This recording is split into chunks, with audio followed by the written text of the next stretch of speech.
Salut tout le monde! Il y a un ami qui m'a fait comprendre hier que depuis que j'ai la fibre, je poste encore moins de vidéos qu'avant.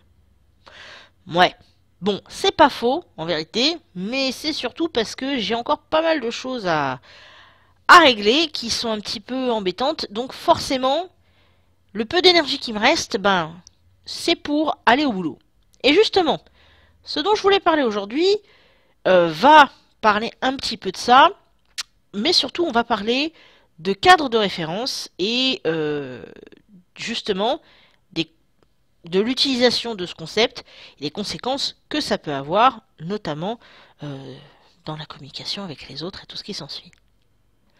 Alors, pour vous remettre dans le cadre, déjà, dans un premier temps, parmi les petits soucis que j'ai à régler en ce moment, il y a un souci alimentaire, puisqu'en gros, il faut que je trouve une façon de m'alimenter qui me permette d'avoir un niveau d'énergie assez constant au niveau de la journée. Tout simplement parce que je suis hôtesse d'accueil et que autant il y a certains boulots où bailler un petit peu c'est pas forcément gênant, dans mon cas ça peut rapidement le devenir quand j'ai un appel qui arrive ou quand il y a un visiteur qui rentre dans le bâtiment et que je suis censée l'accueillir avec un grand sourire. C'est sûr que de faire genre là c'était presque pas fait exprès, hein, j'ai juste oublié de mettre ma main devant la bouche. Mais vous voyez le truc. T'arrives dans une boîte, tu vois la personne à l'accueil comme ça, c'est pas terrible. Et pourquoi est-ce qu'il y a une histoire de cadre de référence dans ce truc-là?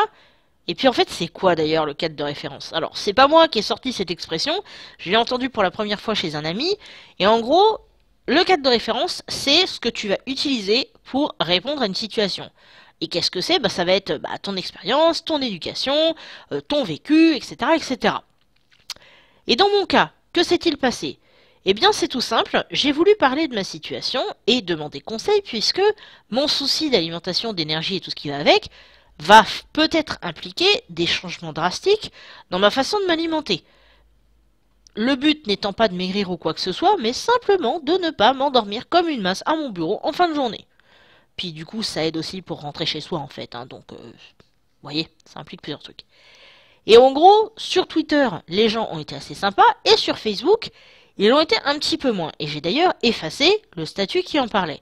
Non pas que je sois une petite chose fragile, mais en gros, quand j'ai une question à poser pour une problématique, autant je me connais, et puis des fois je mets pas assez de détails, parfois j'en mets trop et tout ce qui s'ensuit, autant il y a une constante chez moi, c'est que je m'attends à, comment dire, je vais pas dire un minimum de respect parce que je sais très bien que c'est pas que les personnes qui ont répondu ne me respectent pas, mais qu'on y mette un peu plus la forme. Le fond du propos, je suis assez intelligente pour pouvoir le déceler, mais la forme quand même.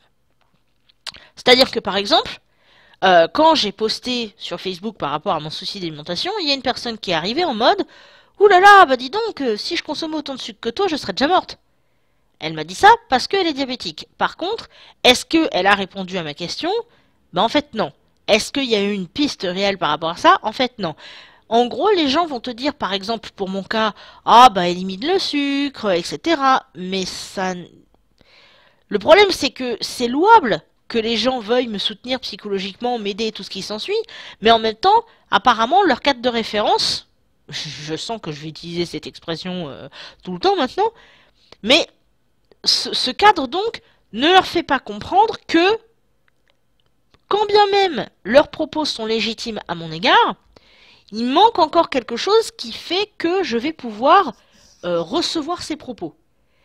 Et ça, c'est quelque chose dont j'ai été coupable aussi à certaines reprises. Et le meilleur exemple que je pourrais vous donner par rapport à ça, c'est une amie à moi qui est tunisienne et musulmane, qui a une vie assez compliquée. Et moi, forcément, blanche et complètement athée, c'est pas du tout la même chose. C'est-à-dire que il y a des éléments de notre éducation qu'on a comparés toutes les deux et on s'est rendu compte que, culturellement parlant, il y avait quelques petites similitudes, mais il y a aussi forcément de grosses différences.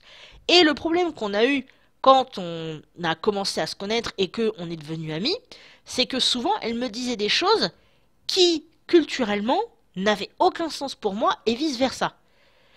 Et moi, comme j'étais, on va dire techniquement un poil plus libre que cette personne, souvent j'avais des réactions qui montraient clairement que mais c'est n'importe quoi ton histoire, mais comment ça se fait, etc. Tu devrais faire ci, tu devrais faire ça. Et j'arrivais pas à comprendre la résistance qu'elle pouvait apporter à mes propos. Et puis au bout d'un moment, je me suis dit, ouais, bon, on va peut-être y réfléchir un petit peu, hein, parce que je vais pas non plus m'amuser à raconter tout n'importe quoi pour me friter avec les gens en permanence. Et c'est là que, en réfléchissant un petit bout, je me suis dit, bah oui, bah non, bah en fait c'est logique cette histoire. Avec mes ressentis, mes expériences et tout ce qui s'ensuit.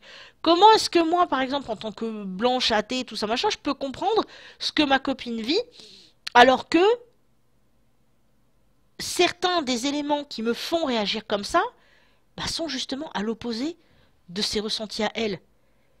Et du coup, j'ai fait ce qu'on appelle, vous savez, mettre de l'eau dans son vin, calmer le jeu, etc. J'ai réfléchi un petit peu et j'ai fini par lui dire que, voilà, écoute, j'ai pas envie que tu finisses par croire que j'en ai rien à faire de ta culture et tout ce qui s'ensuit, que j'en ai rien à faire de ton éducation et tout ce qui s'ensuit. Je lui ai même d'ailleurs, je crois, présenté mes excuses par rapport à ça. Et je lui ai dit, écoute, moi, tout ce qui m'importe, c'est que tu sois heureuse, etc. Enfin bref, je lui ai fait tout le laïus par rapport à ça.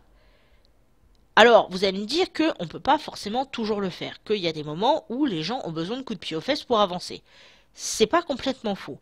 Mais je dirais que le message du jour, et c'est quelque chose qui pour moi est assez important, c'est que quand vous allez vouloir aider quelqu'un, quand vous allez vouloir donner un conseil à quelqu'un, réfléchissez un petit peu à l'impact que vos propos peuvent avoir. La personne n'a peut-être pas le même humour que vous, la même sensibilité que vous, et bien sûr que parfois on peut avoir l'impression de marcher sur des œufs, et que c'est du coup ultra gênant de se dire « Oh là là, faut réfléchir à telle chose ou à telle autre chose avant de pouvoir discuter de quoi que ce soit avec quelqu'un ». Sauf que, au final, c'est une base de respect aussi, cette histoire-là. Personne n'a le même cadre de référence qu'une autre personne, à moins de vivre dans la même famille, et encore, parce qu'on n'aura pas forcément les mêmes vécus. Donc, je veux dire, quand tu es au sein de la même famille, il y a des choses que tu vas pouvoir te permettre, que tu peux pas te permettre avec des amis, que tu peux pas te permettre avec des inconnus ou quoi que ce soit. Et si vous voulez, c'est normal de réfléchir à ces choses. Bien sûr que c'est plus facile, et c'est plus, comment dire, c'est plus confort de répondre à tout sans réfléchir. Tu prends ton vécu, ton expérience, tout ça, ton fameux cadre de référence, et tu n'utilises que ça pour répondre aux gens.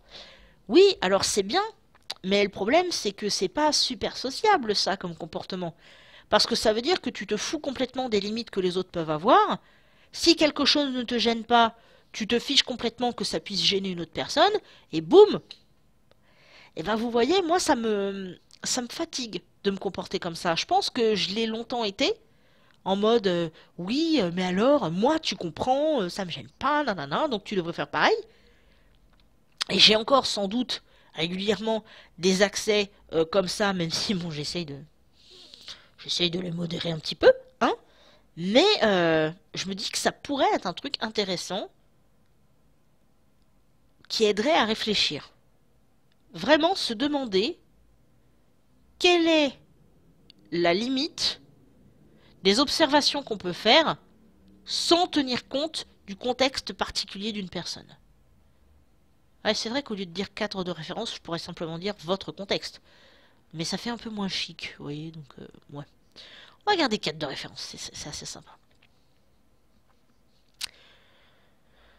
Donc, je pense que... Pardon. Je pense qu'on se comprend. C'est comme un autre exemple, pour bien appuyer le truc. Mettons que vous soyez une personne extrêmement tolérante des droits LGBT. Et même, non, tolérance c'est moche comme mot, mais disons que vous êtes une personne ouverte et que, voilà, vous défendez les droits des personnes LGBT, etc. Et pour vous, chacun peut aimer qui il ou elle veut, etc. Enfin bref, voilà, vous êtes dans l'ouverture. Vous rencontrez une personne qui malheureusement n'est pas libre de faire son coming out à sa famille, parce que la famille, justement, est très homophobe, et du coup, c'est pas forcément le plus sécurisant. Cette personne, quand elle va vous demander conseil par rapport à tout ça, si la première si la première réaction que vous avez, c'est de l'encourager à faire son coming out, sans réfléchir aux conséquences que ça pourrait avoir sur sa sécurité, c'est pas quelque chose qui va aider la personne. Parce que si ça se trouve, elle a déjà réfléchi aux options que vous allez proposer et elle sait que c'est pas applicable. Du coup, bah, on se retrouve dans une impasse parce que vous ne pouvez rien dire qui puisse être utile. Par contre, quand vous rencontrez cette même personne et qu'elle vous demande conseil, si vous réfléchissez d'abord à sa sécurité, si vous réfléchissez d'abord à son bien-être, là vous allez pouvoir apporter quelque chose de bien plus intéressant. Donc, c'est, comment dire, ça peut paraître un petit peu fatigant de devoir réfléchir régulièrement dans ces termes, mais je pense que ça reste quand même globalement quelque chose d'assez utile, quoi. Parce que si on attend de l'empathie dans certaines situations vis-à-vis de certains problèmes qu'on peut rencontrer, c'est normal de montrer cette empathie aux autres. Alors, il n'est pas question que cette empathie finisse par te bouffer et te détruire ton énergie. Il faut aussi que les gens puissent avoir cette même empathie avec toi, mais bah c'est quelques efforts de temps en temps et c'est pas plus mal, quoi. Donc voilà le message du jour. Alors bon, pardon. J'essaye de ne pas aller dans tous les sens, hein, et en ce moment, je vous respecte trop pour vous proposer tout n'importe quoi. J'espère que le message de cette vidéo aura pu vous interpeller, aura peut-être pu vous aider. Si jamais vous aviez envie que je parle d'un certain sujet, surtout n'hésitez pas à me le signaler. Pour ce qui est de tout ce qui concerne les FAQ, les machins, les trucs comme ça, je pense que la prochaine FAQ, je la ferai sous forme de live. Donc je vous préviendrai à l'avance. Comme ça, ce sera, je pense, beaucoup plus sympa. Et puis, il y a des choses comme ça aussi que j'ai envie de mettre en place. Rassurez-vous, on va y arriver. On va arriver à quelque chose. Parce que les petits soucis que je dois régler, on arrive bientôt à la fin et tout, vous allez voir. Ça va mettre du temps à se remettre en place, mais j'ai confiance, les amis.